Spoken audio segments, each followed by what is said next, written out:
You made it here for a reason, not by accident, not by luck. Something led you to this exact video at this exact moment, and I need you to listen closely because what I'm about to share is going to shift something in you. There's a version of your life that God has already written, a version where the doors you've been knocking on for years finally swing open, a version where the pain you carried wasn't wasted, it was preparation. You've felt it, haven't you? That quiet knowing that your story isn't finished, that something bigger is coming. Before we go further, if this message is speaking to you, hit like, subscribe, and type "I receive it" in the comments. Not for me, for you. It's a declaration, a way of telling the universe and telling God that you're ready to step into what's next. Let's talk about where you've been. The nights you laid awake wondering if you'd ever catch a break. The moments people counted you out. The seasons where it felt like everyone around you was moving forward and you were stuck. I want you to hear this clearly. None of that time was wasted. Every closed door was God redirecting you. Every disappointment was God protecting you from something you couldn't see. You weren't being punished. You were being prepared. Think about Joseph, sold by his own brothers, falsely accused, forgotten in a prison cell for years. If you looked at his life in that moment, you'd say God had abandoned him. But every single thing he went through was setting up the moment he'd stand before Pharaoh and save a nation. The pit wasn't the end of his story. It was the middle of it.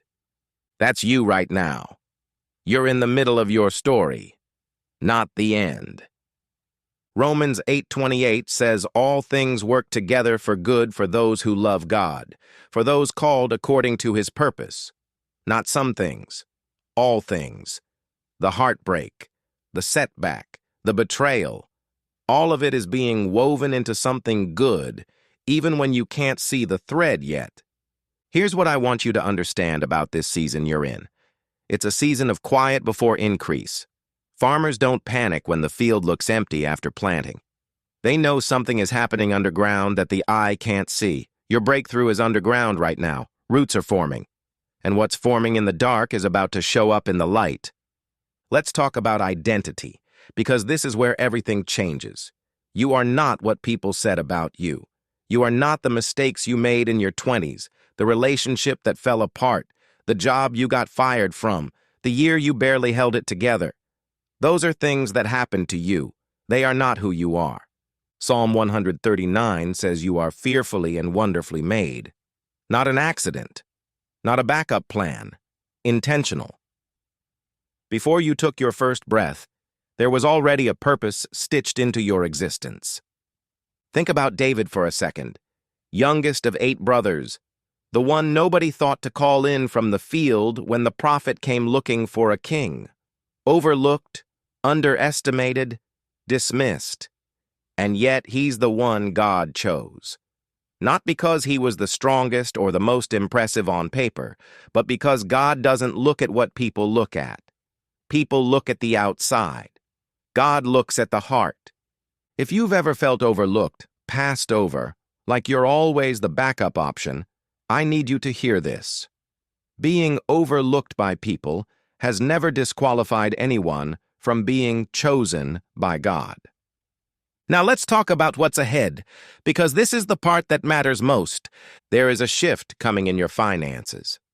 Not a slow trickle, a real shift. Doors are going to open in places you stopped knocking on. Opportunities are aligning right now behind the scenes, in rooms you're not even in yet, with people you haven't met yet. Malachi 3:10 talks about floodgates opening, more blessing than you have room to store. That's not poetic language for someday. That's a picture of what's already in motion for you. There is a shift coming in your health and your peace of mind. The anxiety that's kept you up at night, the heaviness you've been carrying, it doesn't belong to you anymore.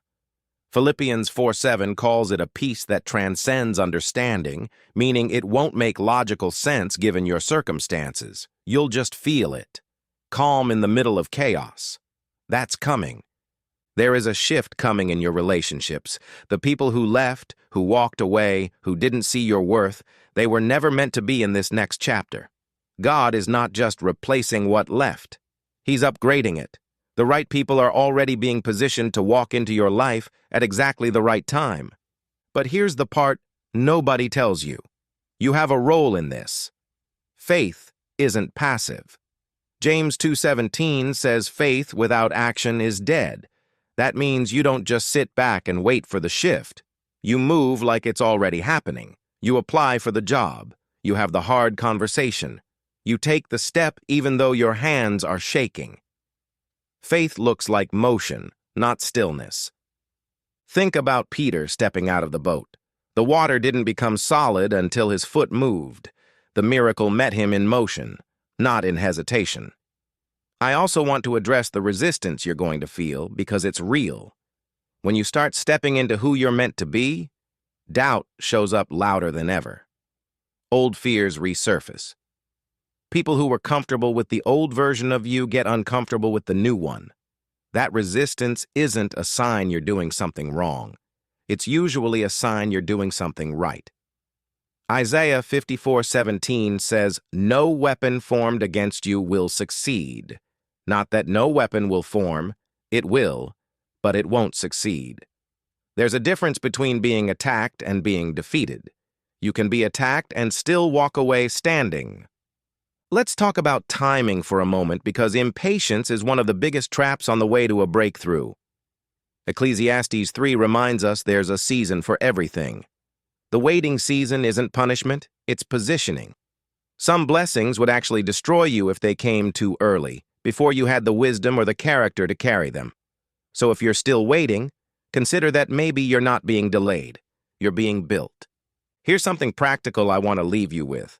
Every night before you sleep, speak 3 things out loud. Speak what you're grateful for, even if it's small. Speak what you're believing for, out loud, like it's already close. And speak identity over yourself, not "I hope I'll be okay," but "I am equipped for what's ahead." Words carry weight. Proverbs 18:21 says, "The tongue holds the power of life and death." What you keep saying about your life, your circumstances, and yourself, you are shaping whether you realize it or not. If you've made it this far in this video, that's not a coincidence either. Something in you needed to hear this today. So before you go, take 30 seconds. Close your eyes if you're somewhere you can. Take a breath, and just say quietly to yourself, "I am not behind. I am not forgotten. I am being prepared for something greater than what I've lost." Hold on to that. Not as a nice sentence, but as a fact about the season you're actually in. If this reached you today, share it with one person who needs to hear it too. Someone in your life is exactly where you were a year ago, needing exactly this reminder. Be the reason it finds them. You've made it through every hard day so far. That's not luck. That's proof of what's still ahead of you.